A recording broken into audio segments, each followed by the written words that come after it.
So, welcome to this little video of how I research information about the news.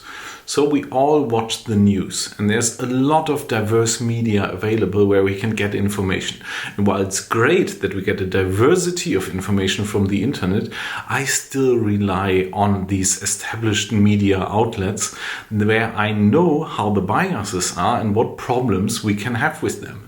So there's a diverse sources where we can get our news. And for me, it's important that we build on reliable journalism that has been tested, that is following rigorous quality criteria, and where we can see where the information is getting from. So I, for instance, watch German Tagesschau. And when I see information about a certain country, when I see information that I want to know more about, there are different sources that I go to. So the first source, obviously, are other media outlets. And there I build again on other information from media outlets that are tested, where you have quality control, such as the BBC, such as the New York Times, such as Al Jazeera. So for me, it's really important to build on additional information that diversifies the picture.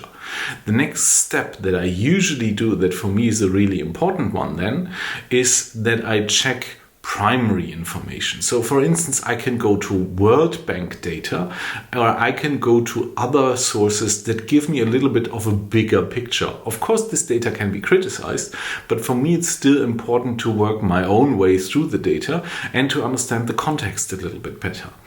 I can also do this with Wikipedia. I have to be careful. This is not quotable information, but the robust information usually is in there safe and sound.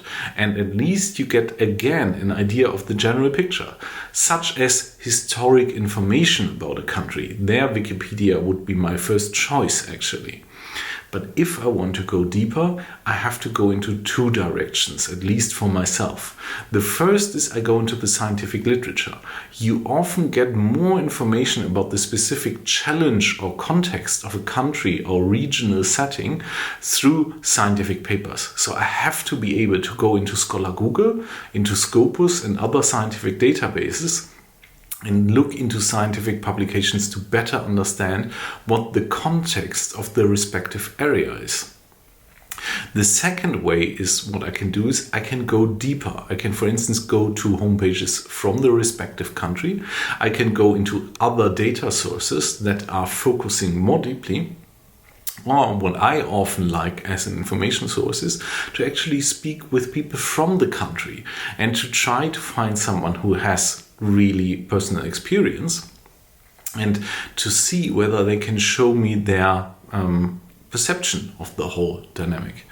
There you have to be a little bit careful, because often expats have a vastly different perception than people who still live in the country, but they also often have a more critical perspective, and that helps to better understand what is going on.